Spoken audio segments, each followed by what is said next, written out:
Hi, everyone. Welcome to the April edition of the ServeNowEDU webinar series. My name is Trent Carlisle, and I am the co-founder of ServeNow. Today's topic is a good one. It's one that can definitely spark a lot of conversation, and that is electronic service process. Our guest today is Jeff Karotkin, who I will introduce in a moment. But as I said, this is the April edition of ServeNowEDU, our fourth in 2016. The past webinars are recorded and can be found on ServeNow.com, YouTube, and you can now subscribe to these webinars on iTunes as a video podcast. ServeNowEDU is held live on the last Thursday of every month, and we feature a wide variety of topics. So, as I mentioned before, our guest today is Jeff Karotkin. Jeff is Vice President of Strategic Development at One Legal out of California. Jeff grew up in a process-serving family and has 34 years of experience in the industry. He's been extremely active in state and national associations and has held too many association positions to mention.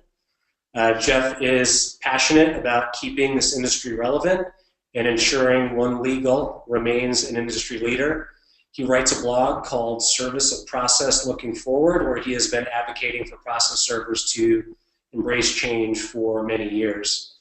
Unrelated to work, Jeff spends time with his family, his dogs, and is an avid cyclist and triathlete. Welcome, Jeff, and thanks for being here today. Hey, thanks for having me. My pleasure. Why don't you get started by giving us a little background on yourself, give us a summary of how you got started in this industry and the path you took to get where you are today. Yeah, as you mentioned, this is like year 34 or so. That's hard to say and admit, quite frankly, but I think you can start to see some of the gray happening here and a whole lot less hair, although I think you got a little bit more hair than you do. So yeah, I started in this business in roughly the early 80s, working for my parents. Really the first job I had was going and visiting law firms, picking up their court filing and service of process, running to courthouses, filing documents, spending the evenings and weekends serving process, mostly residential, but some commercial service of process as well.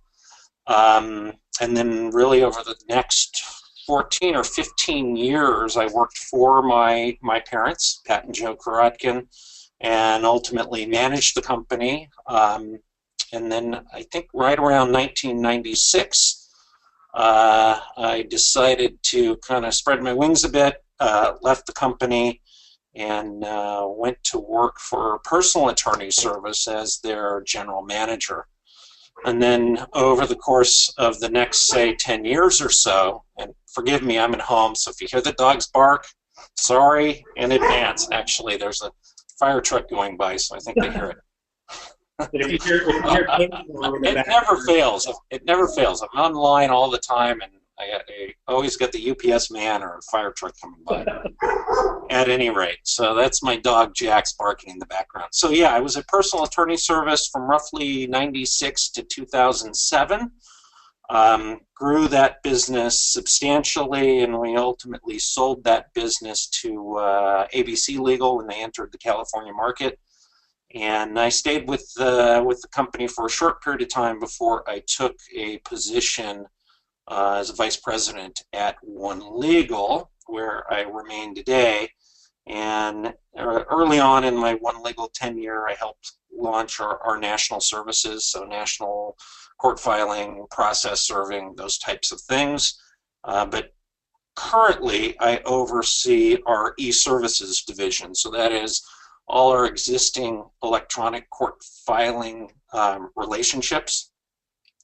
We're probably one of the largest electronic filing service providers in the country, focused primarily on the California and Texas market, and we're growing rapidly. Probably will add as many as 15 new courts, bringing them online over the course of the next 12 months or so. We've just recently added about 6 in the early part of this year. So super busy. I also am the executive director of what is called the Coalition for Improving Court Access. It's a group of approximately 20 electronic filing service provider and court filing companies that came together to lobby the legislature in California so that we could ensure, as an electronic filing service provider or court filers generally, really remain relevant. So we introduced a bill to the Assembly. Our bill has already gotten through the Assembly Judiciary Committee. We have the support of California's Judicial Council.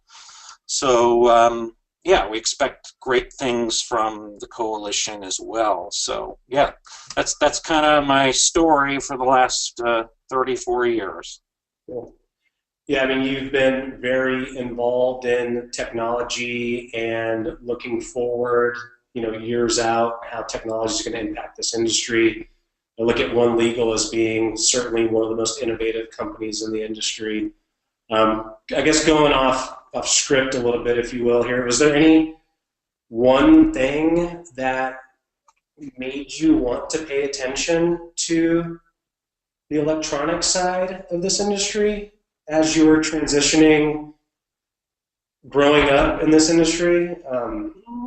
Yeah, it's really, for me, just trying to look into the future and predict, what's coming, and in doing so, what opportunities might exist that could be leveraged. So roughly 10 years ago, I started paying attention to what was happening with the physical service of process and the sort of shift to electronic courts. And I saw that though things had not changed in our industry for perhaps many, many decades or even potentially centuries, change was coming. So I wanted to be part of that. So I started the blog. I did a number of seminars for both some state and national associations. Yeah, it was 10 years ago, I think, that I did my first one in St. Louis. Even though a lot of those things didn't come to be that I talked about 10 years ago, I think we're finally getting to that sort of tipping point where a lot of what I've talked about over the last decade or so is becoming reality. Yeah. Hopefully I don't think I got too far ahead of ourselves, but I did want to remind the audience, or let the audience know, that if you have questions along the way, feel free to ask those, and you can ask those with the questions section / widget of GoToWebinar. And we actually do have a couple questions that have already come in, Jeff. One is, how is there anywhere we can get information on the coalition at this point? Yeah, so the best way to do that, I don't have a website, but I do have an email address for the coalition. So it's email me, and it's admin@improvingcourtaccess.com. Cool. And I can send you some information. So like I said, there's about 20 members of the coalition. It's made up of EFSPs, some individuals, and attorney services and process serving companies. So this is really our first step toward trying to change the laws or make the conditions more favorable to private electronic filing providers and folks that want to be an electronic filing service provider. Gotcha. Someone asked the question, will we get a copy of the webinar and or materials after the webinar is over? Yeah, you will get an email tomorrow from us with a link to the recorded webinar. And at some point, we'll be updating that blog post. If it's not done by tomorrow, sometime in the next probably week or so with any materials that Jeff references. I think a lot of those are probably available online somewhere. We'll do our best to aggregate those by tomorrow. So yeah, those will be put together. But let's get into some of the questions that you and I discussed that we wanted to cover today. We'll get into some of the specific technologies that facilitate eService in a little bit, but why don't you give us just kind of a baseline definition of eService, and how does and why should a process server or process serving firm remain in the mix? Yeah, all right. So I guess the first thing to do would be to differentiate between what is primary service of process and what I would call secondary service of process. Because often they're confused not only by the courts, but by our law firm customers and even process servers. So primary service of process would be anything that would obtain jurisdiction over a party or non-party, meaning a summons or a citation being served, something that requires somebody to answer a complaint, or perhaps a subpoena. And so that would be typically a non-party situation. So that would be considered primary service of process. Secondary would be those documents that are typically exchanged between parties.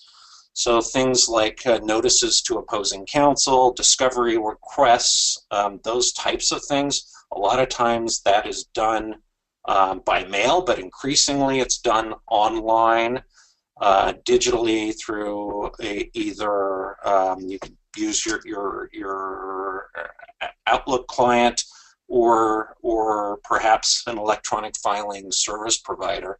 At One Legal, it's a big part of what we do is handling secondary service of process, and so that's kind of the difference. And then so when you talk about electronic primary service of process, it is just like it sounds. So it's a summons or a subpoena that is sent to the recipient digitally.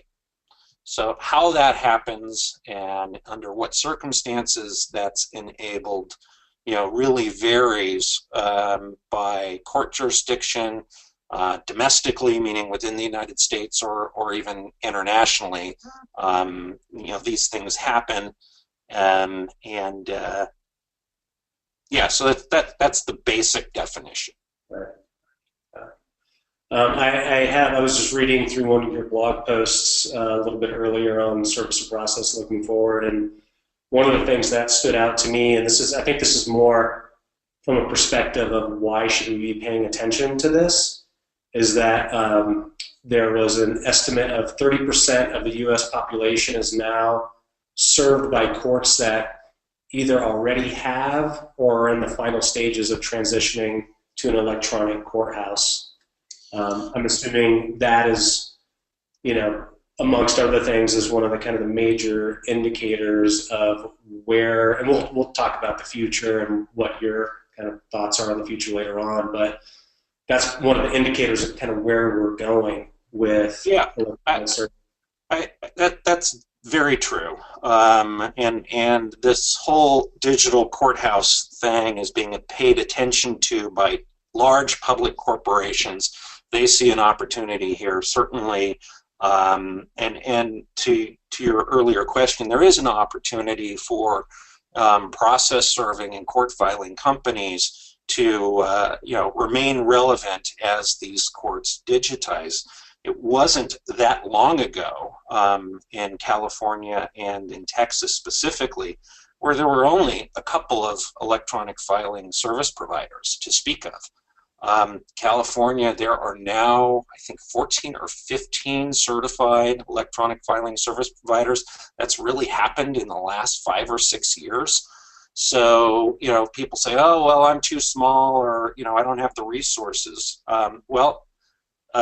that might be true, but if you limit yourself, you're never going to get there. So there were at least, a dozen others that came along after One Legal, because we were sort of the pioneer in California, and have really broken into the market and found a way to remain relevant for their law firm customers. So a lot of that looks like e-filing and secondary e-service, but as we get 2 or 3 or 5 years down the line, I think it's natural for our customers to expect us to sort of take that next step and fulfill electronic service of process digitally, that is summonses and subpoenas, where it's enabled.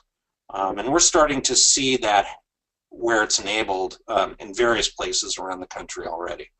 Right. Do you I mean, I'm sure we've mentioned it a couple times, but the EFSP, do you have a quick definition of what, I mean, obviously the acronym is Electronic Filing Service Provider, but what fulfills being an EFSP? Do you have to have the technology platform, or are there other elements that go along with being recognized as? Yeah, I mean, certainly there is an investment on the technology side, and it's not insignificant. And there really are 2 ways to approach it.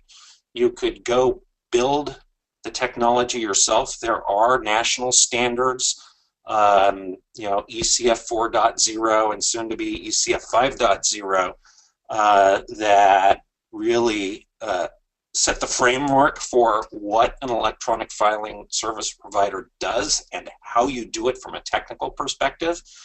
But once you've made that commitment to evolving technologically, your biggest investment really is in how you service your customer base. So there's sales, marketing, training, onboarding, customer support, all those things cost money. So you can go build it yourself.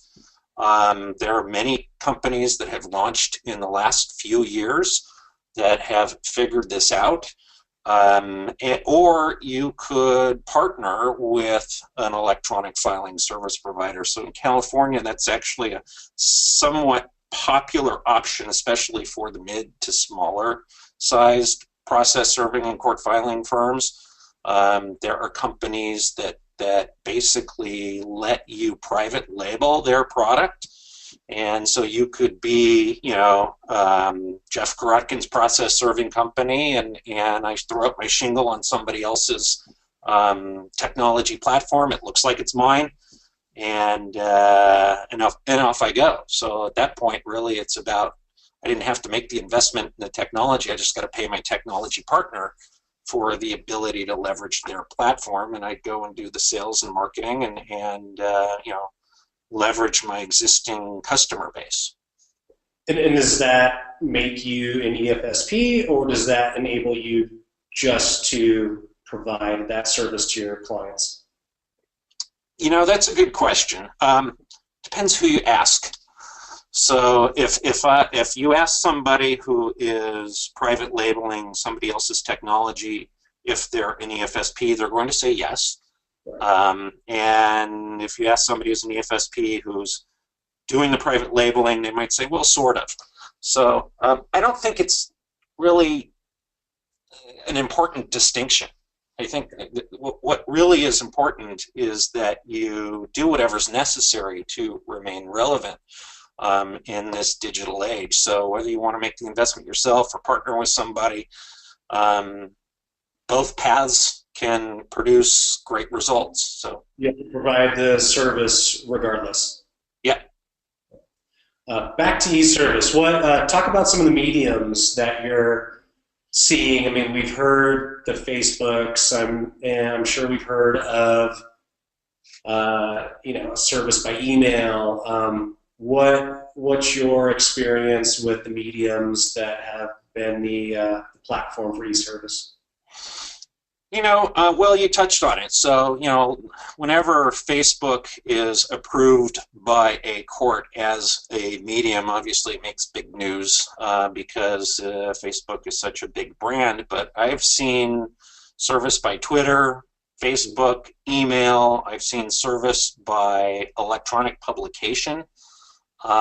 Meaning, you just throw up a web page that says, "Hey, Chinese company that's infringing on my patent, if you see this web page, you're served." There are all kinds of ways that courts have approved electronic service.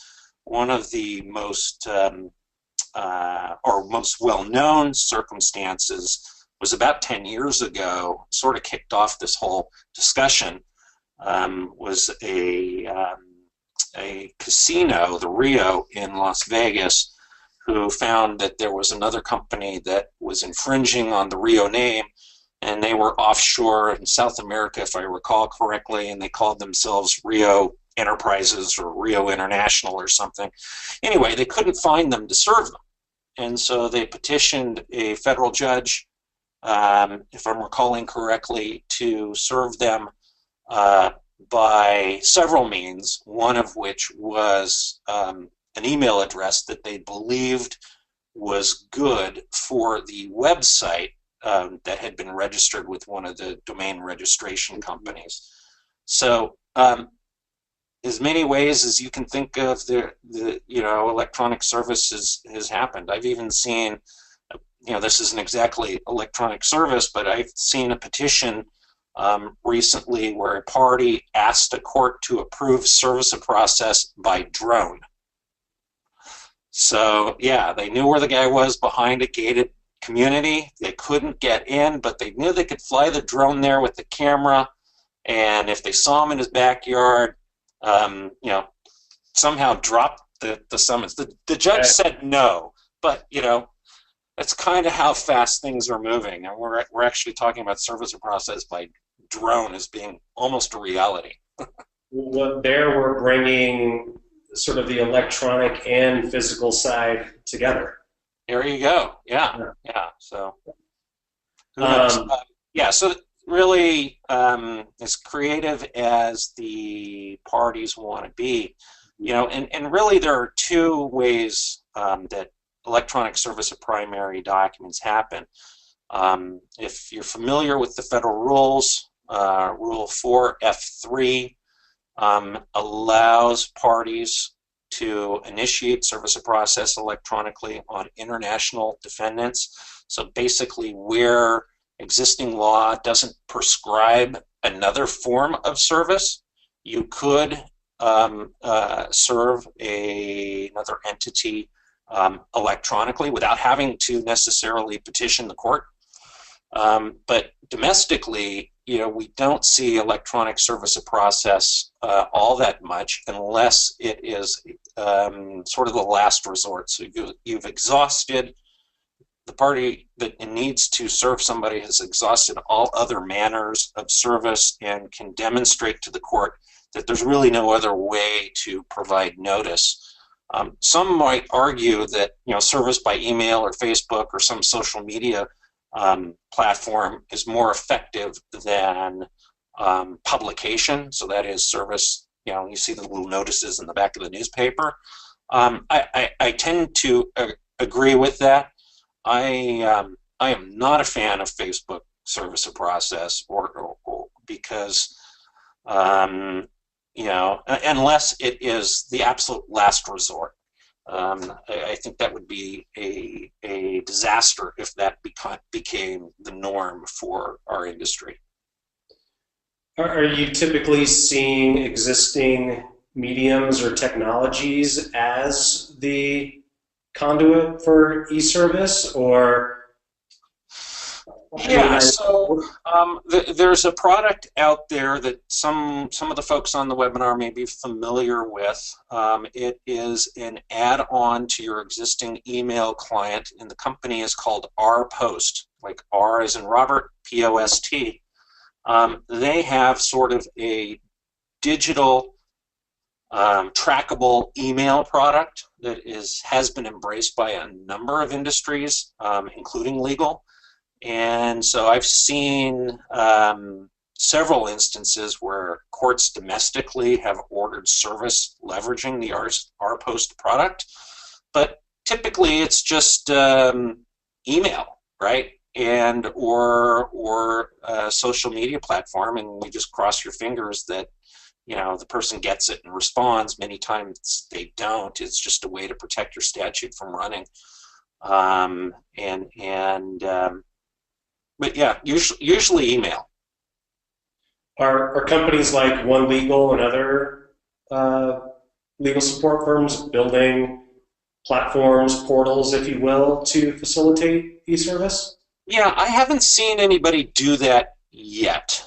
Certainly at One Legal, we don't have a product called, electronic service of primary documents. If a judge or one of our clients were to go to a judge and order service of process and they wanted to use our platform for that, we wouldn't discourage it, but it's not something that we sell.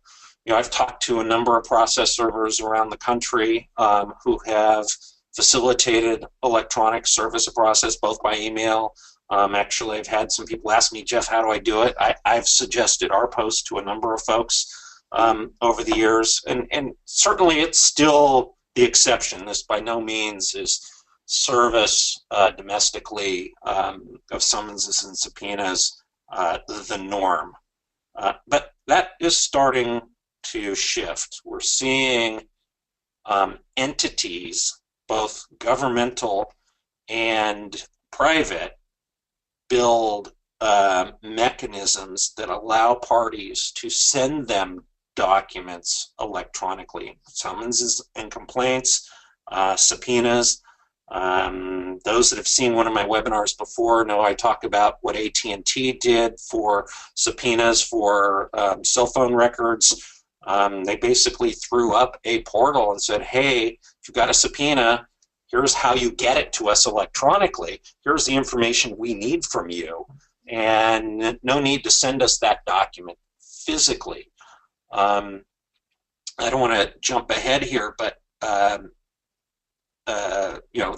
if there's anybody in Florida and you don't know, House Bill 61 or 651 recently was signed by your governor, and effective July 1st, summons and complaints and other documents can be served electronically to the Department of Financial Services, who is essentially the registered agent for insurance companies that do business in their state. So it's those types of areas where I think electronic service of process is going to expand. Will we see electronic service to individuals at their homes someday? Yeah, probably, but I don't think that's anywhere in the very near future. Let's talk a little bit about the, I guess, physical, if you will, components of electronic service, meaning what has to happen from a technology perspective for service of process to have been effectuated properly, either in your opinion or per rules, or what are we looking at collectively as an industry as, all right, we want to see these boxes checked for it to be deemed proper service electronically? Yeah, so at this point there is no real technological standard for defining what electronic service of process of primary documents should look like. There are organizations and entities that have published what they think the best practices ought to be, so they embrace certain concepts and technologies, so they're trying to influence how this turns out, because really it's in its infancy. There aren't it's not like you go to the Civil Code of Procedure and it says here's how you technologically serve somebody. So the American Bar Association, for example, in 10 years ago, 2006, drafted and adopted what it believed at the time were best practices for electronic service process. I personally was fortunate enough to participate in that discussion and sort of help influence the outcome of those best practices in a way that said, hey, physical service of process is always preferred, but if electronic service process is going to exist, it should be knowing, meaning the parties have consented to doing business with one another, for lack of a better phrase, this way. It needs to be secure and reliable. It needs to be receipted or auditable. And so there's a laundry list of best practices that have been adopted, again, by the ABA, and recently CalSPRO, that is the California Association of Legal Support Professionals, adopted best practices for electronic service of process as well, which was a big step for the organization. And basically it recognized that, this is coming whether we like it or not, so better to adopt best practices now that we think as an industry we can live with and allow us to remain relevant, that is, continue to do business in that space, than, bury our head in the sand and pretend, hey, nothing's happening. So there are best practices out there.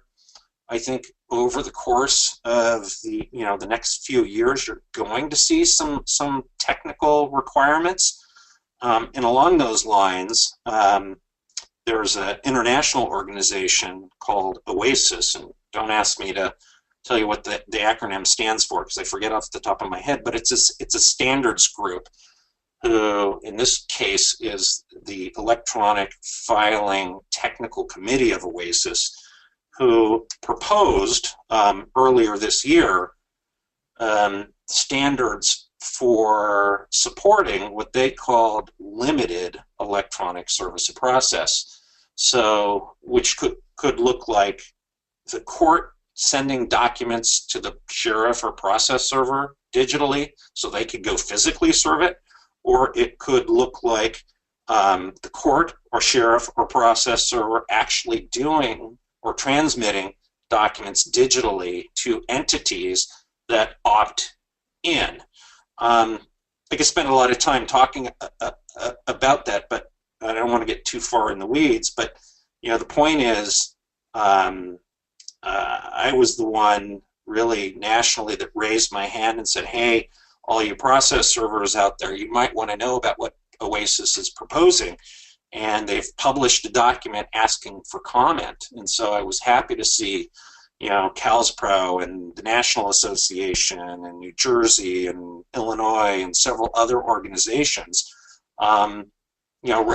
submit comments so that we might be able to influence those standards for electronic service of process if they ultimately get implemented. I suspect they will one day, probably not next year, but in the next 3 to 5 years.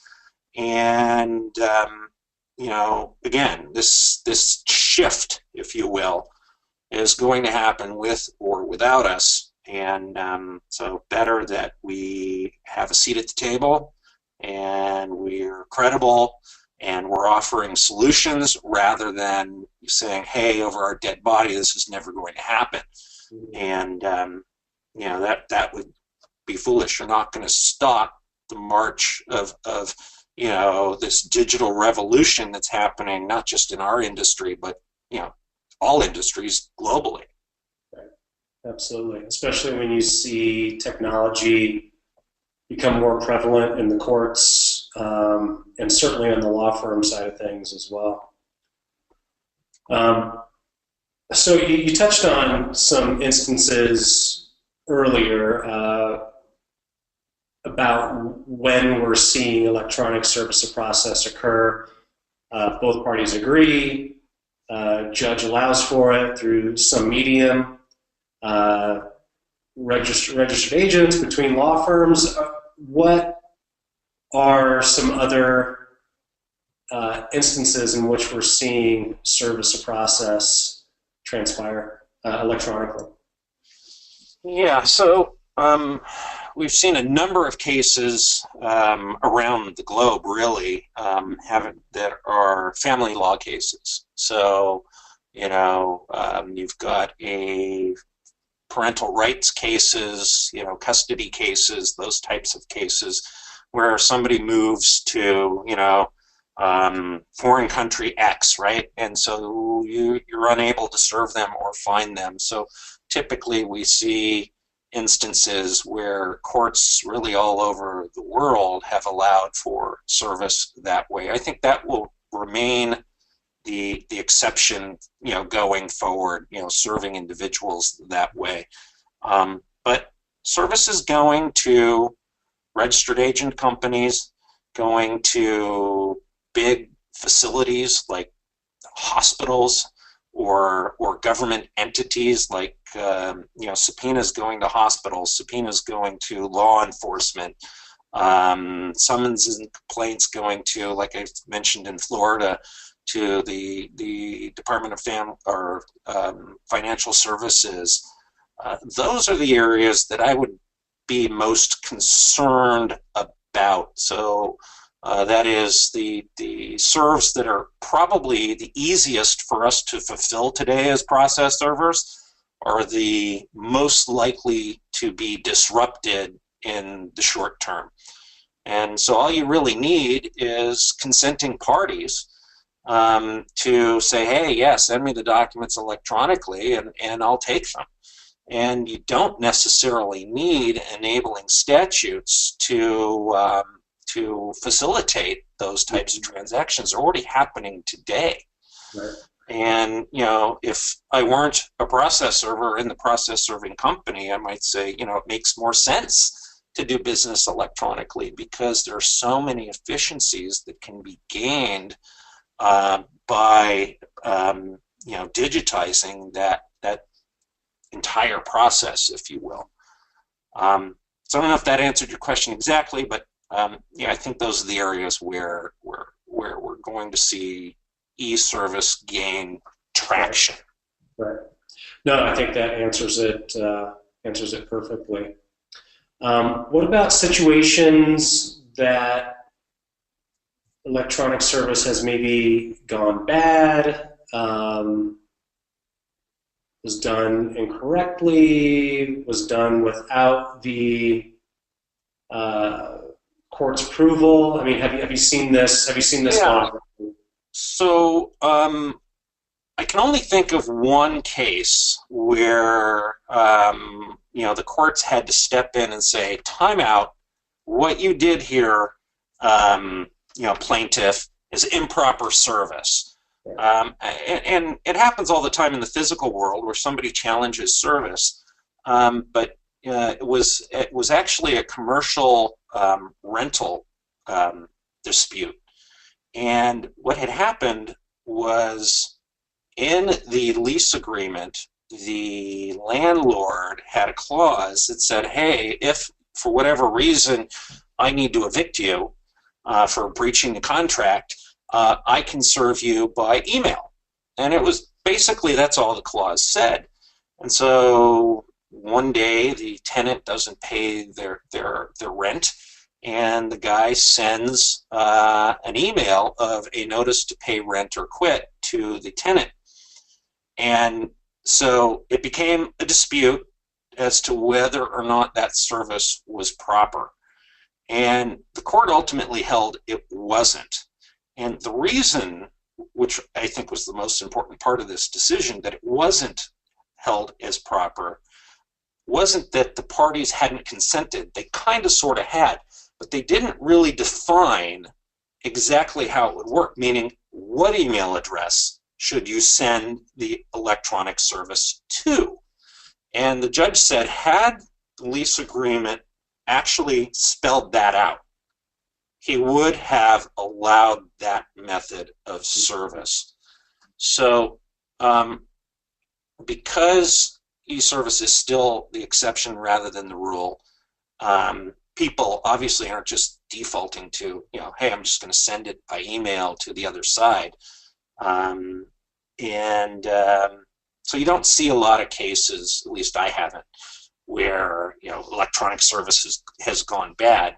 Like I said earlier, I cringe every time I see social media used, because as our customers go, oh, I was actually in a meeting with court executives about 6 months ago, and these are folks that are responsible for setting standards for electronic filing and service, and one of them actually said, oh yeah, you can serve summons complaints by Facebook now. And I'm like, oh my God. Seriously. So, not that that's necessarily not true, but again, it is the exception. It is not the rule, and it doesn't happen unless you've exhausted all other forms of service. Again, unless it's a federal case and you're serving an international defendant, then you can, use electronic means if there's not another method that's specifically prescribed. Right. So, gotcha. So a lot of our audience probably falls into the small to medium-sized process serving firms, and maybe they don't have a lot of experience with eService. Maybe they have some, but I guess putting yourself in their shoes, from your experience of being in a smaller mid-sized firm and being in a large firm today with the kind of the resources that you have for technology and tools and those sorts of things, how would you prepare as a small to mid-sized process serving firm to embrace eService, to handle those requests now or in the future? Do you just kind of have to take them as it comes, or is there anything that they can do to prepare for this? Yeah, so there's no roadmap that I could point to that says, here's what you do. Follow this path and you'll be fine. There are no guarantees. We don't know that, certainly our industry is not immune from disruption. I hope we don't become the taxi industry that's disrupted by Uber. But, I think what I would do is make sure I'm watching what's happening in my state legislature. So, are bills being introduced that would impact your business? And we're already seeing instances where that's happened. I mentioned Florida, to the credit of the Florida Association. When they saw this bill, they were immediately active. They actually got the author to amend the bill so that it didn't require electronic service on the Department of Financial Services. Originally, that's what the bill said. So at this point, the amendment, as I understand it, allows the parties to electronically serve, but they don't have to. So the process server or process serving agencies or association was effective on that front. But the point is, watch what's happening in your legislature. I mean, there are, let's see, maybe 5 or 6 states at this point who have on the books today some statute that enables documents to be transmitted electronically. Whether that's the state of Virginia, there's a law in the books that says you can serve corporations electronically, and it describes that. In Kansas, a law changed recently where you can serve levies electronically.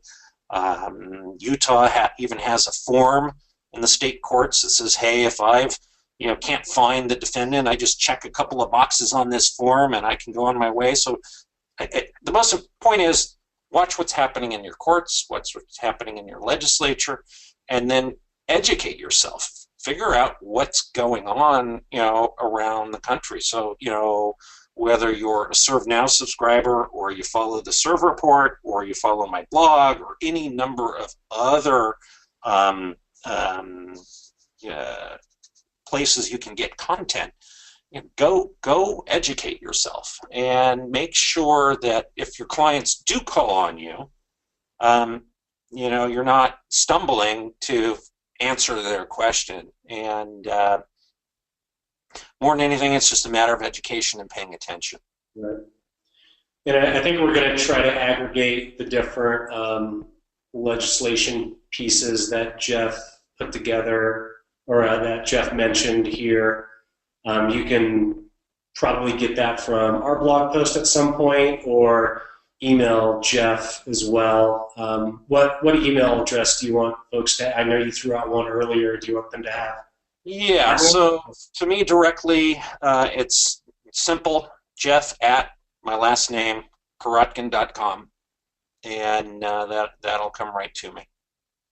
So if you have any questions about the legislation that Jeff had mentioned, or CalSPRO's best practices, the ABA best practices, Florida House Bill 651, any other rules that he mentioned, like I said, we're going to try to aggregate all those in the next few days and get that on our blog post on ServeNow. But certainly you can go to Jeff and Service a Process. Looking forward for that as well.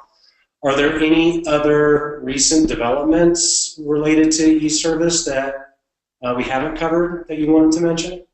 No, I don't think so. I mean, the most recent is what's happening in Florida. So that bill becomes law, or becomes effective law July 1st. I would be watching closely what comes out of the OASIS Electronic Filing Technical Committee, because that, more than anything, has the potential to disrupt physical service of process. Those are really the two most recent. I mean, every few weeks or so you see a new story about, some judge in Ireland approved service by Facebook, and so again, those are exceptions. They're not the rule, thankfully. And so I try, although I'm not as diligent as I used to be, to either tweet that stuff out or put it on my Service Process Looking Forward blog, or I've got a couple of Facebook groups as well that I post sort of relevant information to. Service of Process Looking Forward on Facebook, you could find, and then the other one is NALSPRO, NALSPRO, also is a Facebook group, and there are, depending on the group, several hundred people that sort of participate in discussions there. So that's another area to sort of stay plugged into to figure out what is current. And you mentioned the PR that these instances get. In your opinion, are these infrequent, and they just, because it is so unique, they just get a lot of PR and news play behind them? Or is it happening a lot more than what we know about? Well, yeah, it's a good question. I think they're sort of unique in nature, so they do get PR. Judges have had the ability to prescribe alternate forms of service really for longer than I've been around, and so back in the 80s it was fax, so it's just sort of slowly evolving. Perhaps we don't see it all. You see it more and more because we have a digital age where content is so readily available. A lot of times I find this stuff because I leverage Google alerts. So I set up little alerts within Google and in other places, so that if something happens out there, whether somebody's blogging about it or there's some court decision, hopefully I catch it. But who knows how many are missed. I suspect there are far more than we're conscious of at this point. Someone's asking the question if you have seen, or do you foresee, electronic service of process via mediums. They use the term telecam, but meaning like the Skypes or Google Hangouts or GoToWebinar? Sure, why not, right? Here, Trent, you're Set me served. up. You set me up. So there you go. Yeah, absolutely. Interesting development that many people may not know. If you're in Virginia, you probably do know, is Virginia is the only state that allows for remote notary, and it is done by webcam. And so there are companies that have built products that allow me to come to their website, and you're the notary and I need a document notarized, and I send it to you digitally, and you see me, I see you, and I hold my ID right up to the thing, and you take a screenshot of it, it's me, and off you go. So if a notary could be done that way, sure, why not Skype? Again, I'm not saying that is what I would prefer to see happen, but as long as parties consent and there's an audit trail and there's some accountability and somebody can attest to the facts of that transaction, whether it happened physically or digitally, that's how, that'd be a preferred way for eService to happen. And that's why it's so important that, whether it's you or your local association or perhaps your national association, keep their finger on the pulse of what's happening locally and really globally. I'll just let everyone know that we're getting pretty close to wrapping up, so if you have questions, feel free to drop those into GoToWebinar. I'll do my best to get to those. I just have a couple more questions on my end for you, Jeff, and this one is about, well, first of all, I think you've given us a great overview of the current state of eService, but how do you see it evolving in the future? You mentioned standards in the next few years, but 5 years out, give or take, what do you anticipate we'll be seeing in relation to electronic service process? Yeah, so I would not be surprised if within the next 5 to 7 years, I'll use 7 years as the furthest time away, that we see summons and complaints going to registered agents or government entities done almost exclusively by digital means, and that's a big deal.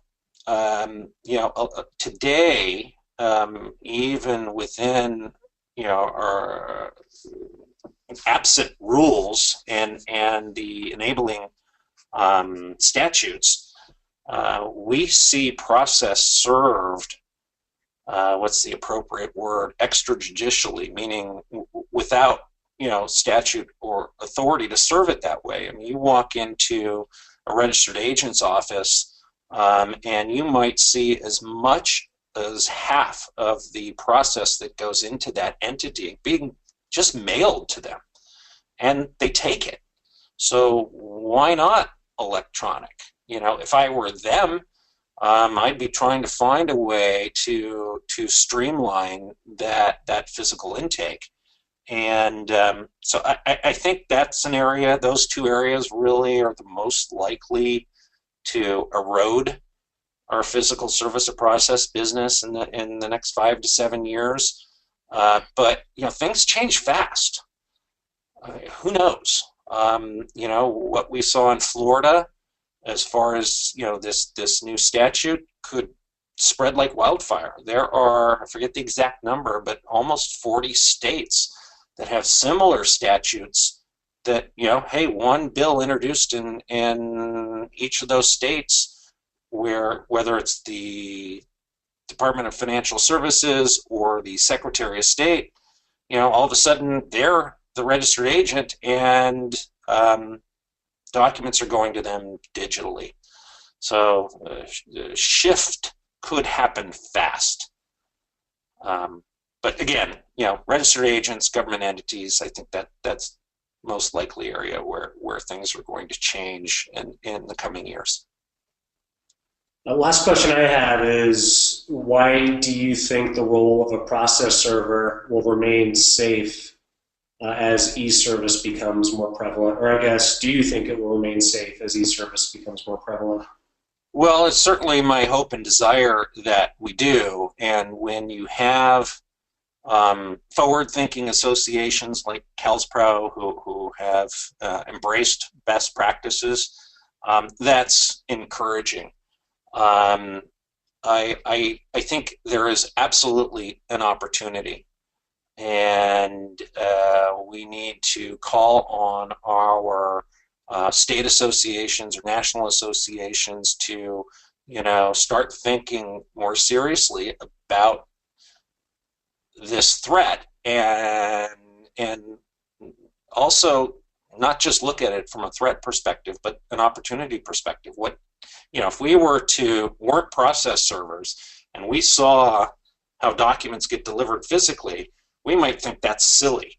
Why isn't that being done digitally? So I'm hopeful. I think that people are coming around to acknowledging that though we don't want to see electronic service of process become the norm, we think it probably will. So better to embrace it, better to have a seat at the table in crafting what that ends up looking like than being completely left out in the cold. So it's not, in my mind, a matter of if, it's a matter of when. Yeah. Well, we're wrapping up here. We'll stay on for another minute or so if you have other questions that come through. Jeff, I want to thank you. This has been one of my favorite conversations in the ServeNowEDU series, and it's personally a topic that I find very, very interesting. So thank you for generously donating your time and your knowledge and your experience to us and the audience today. My pleasure. You're welcome. So if anyone has questions or wants access to some of the materials that Jeff mentioned in today's webinar, feel free to email him at jeff@karotkin.com, even if you want to just shoot him a quick thank you. He talked about some of the best practices from CalsPro ABA, some of the bills, etc. Like I said, we'll try to get some of these details posted on our blog post too, but also check out Service of Process Looking Forward, Jeff's blog. I think, Jeff, you're going to write up a summary on this at some point as well. I am. The notes and video recording blog post link will be going out tomorrow to all the attendees. So look forward to that. And also make sure to go to ServeNow, click on the ServeNowEDU link on ServeNow.com to sign up for future webinars on topics later on this year. Also, you can subscribe to these recorded webinars on YouTube and iTunes. So with that being said, again, Jeff, thank you very much, and we'll talk to you very soon. Cool. Bye, guys. Take care. You too.